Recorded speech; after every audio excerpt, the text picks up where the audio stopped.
নিজেকে এগিয়ে নিতে হবে এই জন্য যে পৃথিবী এগিয়ে চলেছে। পৃথিবী থেমে নেই, থেমে থাকবে না কখনোই, আর বরং সামনের দিকে এগোতে থাকবে, কখনোই পিছানোর সম্ভাবনা নেই।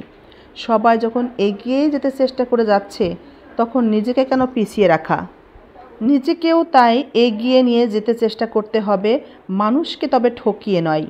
মনে রাখবেন, মানুষের কষ্টের নিঃশ্বাস খুবই অনেক বেশি ভয়ঙ্কর হয়। পরিশ্রমী হবেন।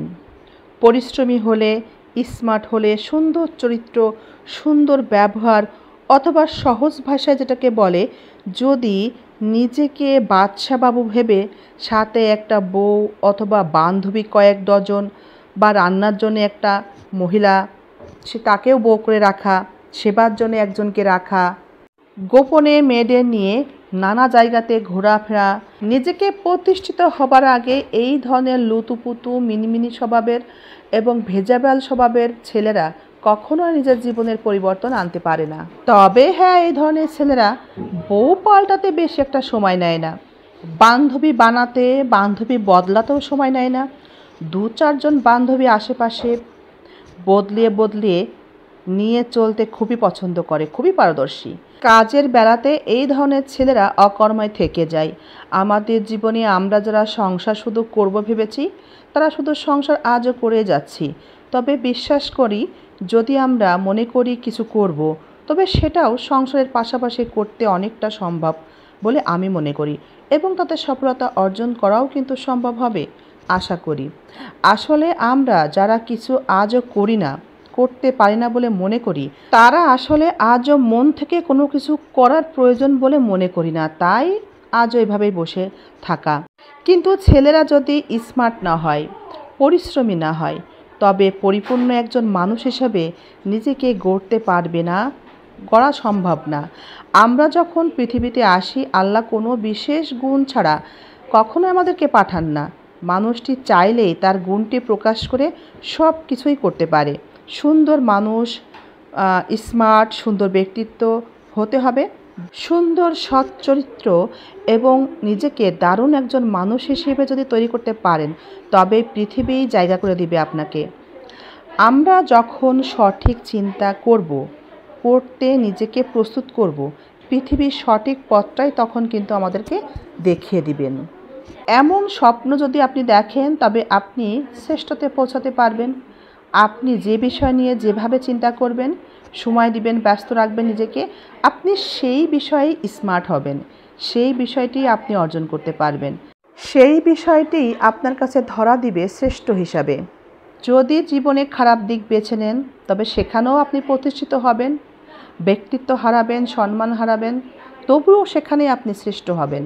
মনকে মনের মতো, আপনার চিন্তা ভাবনার মতো শ্রেষ্ঠ আনন্দটাও আপনি দিতে পারবেন। ঠিকই, মনে রাখবেন, অর্থশূন্য মানুষ কখনো কারো প্রিয় হয় না।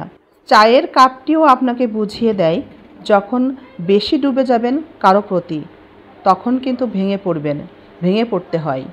আসলে আমাদের কাছে যেটা থাকে না আমাদের জীবনে, সেটাই ইম্পর্টেন্ট হিসেবে আমরা দেখি। আমাদের কাছে যদি টাকা না থাকে, তখন টাকা অবশ্যই ইম্পর্টেন্ট হওয়া উচিত। যখন টাকা অর্জন করতে শিখে যাবেন, তখন সবটা দান করতে থাকুন। দেখুন, টাকা যখন ধরতে শিখবেন, অর্জন করতে শিখবেন, তখন টাকা দান করেও গর্বিত বোধ করবেন। মানুষ যখন আপনার টাকাতে উপকার পাবে, তখনও আপনার গর্ববোধ হবে। যারা বলে টাকা কিছু না, তারাই খবর নিয়ে দেখেন 5 তারিখের অপেক্ষায় থাকে কখন ব্যাংকে টাকা ঢুকবে। একটা সময় যাদের মুখে শুনবেন টাকা ব্যাংকে জমাতে হয় না, রাখতে হয় না, এত টাকা দিয়ে কি হবে, একটা সময় দেখবেন তাদের হাতে সব থেকে বেশি টাকা, আপনার থেকে বেশি টাকা, এবং তারা ব্যাংকে রীতিমতো অ্যাকাউন্ট করে টাকা জমিয়ে রাখছে। এবং একটা সময় যারা আপনাকে বিভিন্ন জ্ঞান দিয়ে থামিয়ে রেখেছিল, সেই মানুষগুলোর হাতে এখন টাকার ব্যাগ, টাকার চেক ব্যাগের মধ্যে মোটা অঙ্কের টাকা খরচ করে তারা দেশ ভ্রমণ করে এবং হজে যায়, উমরা করে 2-5 বার, কেনাকাটা করে। তাদের কেনাকাটা দেখলে টাসকি খেয়ে যেতে হয়। টাকার ব্যাগ নিয়ে, টাকার দম্ভ অহংকার নিয়ে আপনার সামনে ঝোলায়, দামি জিনিসপত্র কিনে আপনার সামনে ঘুরতে থাকে আর দেখাতে থাকে আর হাত দিয়ে দিয়ে ইশারা করতে থাকে। ঠিক বলেছি তো? এমনই করে। এই মানুষগুলো একটা সময় আপনাকে জ্ঞান দিত। যে মানুষগুলো এভাবে অন্যকে জ্ঞান দেয় তারাই একটা সময় সামনে এগিয়ে যায় এবং অধিক অর্থ উপার্জন বলেন যে কোনো কাজে সফল হয়। টাকাটা যদি জীবনের জন্যই ইম্পর্টেন্ট না হতো তাহলে আমরা কেন অন্যের অফিসের চাকরি করে এত বেশি কথা শুনেও সেই চাকরি টিকিয়ে রাখার চেষ্টা করি? টাকার প্রয়োজন যদি না থাকতো তাহলে কি বিল গেট, আম্বানি, জুকারবার্গ তাহলে কি বুদ্ধিহীন, বোকা? যাদের টাকা আছে তাদের ভালোবাসার অভাব পড়ে না। যাদের টাকা আছে তাদের ভালোবাসা, বন্ধুত্ব, রেসপেক্টের কোনো কমতি হয় না, এমনিতেই বেড়ে যায়। টাকা না থাকলে মনে হবে সামনের কাজগুলো কিভাবে করব। ছুটিতে নামি দামি রেস্টুরেন্টে বিভিন্ন দেশ বিদেশে কিভাবে ঘুরব, সব কিছুতে টাকার প্রয়োজন পড়ে। বন্ধুত্ব ধরে রাখতেও টাকার প্রয়োজন পড়ে। স্বামী, স্ত্রী, আত্মীয় স্বজন সব কিছু ধরে রাখতেই টাকার প্রয়োজন পড়ে। যখন আপনার টাকা থাকবে তখন আপনার আশেপাশে অনেক আত্মীয় স্বজনকে দেখতে পাবেন, কিন্তু যখন আপনার টাকা থাকবে না তখন আপনার আত্মীয় স্বজন, আপনার পরিবার, আপনার ভাই, এমনকি বোনও আপনাকে পরিচয় দিতে লজ্জা পাবে।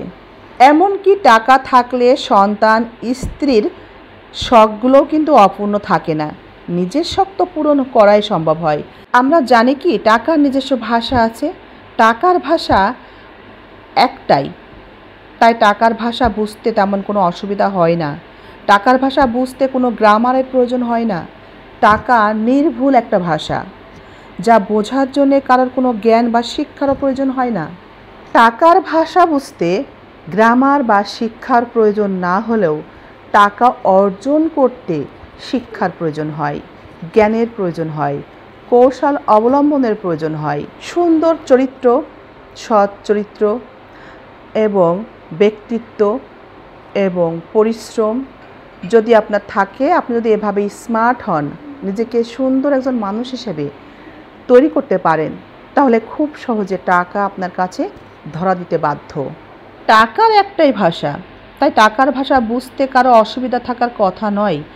কিন্তু বোকা লোকে অলস বসে থাকে, টাকার ভাষা তবু তারা বোঝে না। তাই যার কাছে সব ভাষা গুরুত্বহীন, যার কাছে কোনো ভাষার গুরুত্ব নেই, সে হচ্ছে টাকা। টাকার ভাষা বুঝতে ব্যাকরণ লাগে না, গ্রামার লাগে না, সবাই সেটা বুঝতে পারে। যার কাছে টাকা আছে তার হাতে জাদুকরি ল্যাম্প আছে, আলাউদ্দিনের চেরাকের মতো কিছু একটা আছে। জীবনে সময়কে, ইমোশনকে, এনার্জিকে ফালতু জায়গায় নষ্ট না করে তাই লাইফের প্রতি ফোকাস করেন, কিভাবে টাকা উপার্জন করা যায় সেই চেষ্টা করেন। ফাইন্যান্সিয়াল ইন্ডিপেন্ডেন্ট হওয়ার চেষ্টা করুন, চিন্তা করুন।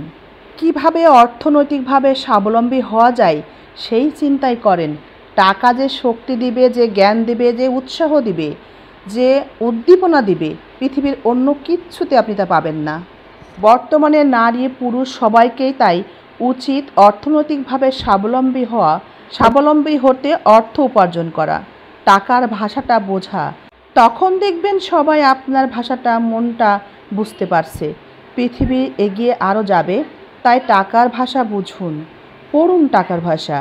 200 কোটির সম্পত্তি দান করে সন্ন্যাস নিলেন গুজরাতের ব্যবসায়ী দম্পতি, শুনেছেন নিশ্চয়ই। এটা শুনে এখনই সন্ন্যাস হতে চেয়েন না, টাকা অর্জন করুন, তারপর সন্ন্যাস নিলে তাতে দেখবেন অনেক সুখ অনুভব করতে পারবেন। তা না হলে সন্ন্যাস নিলেও সুখ পাবেন না খুঁজে।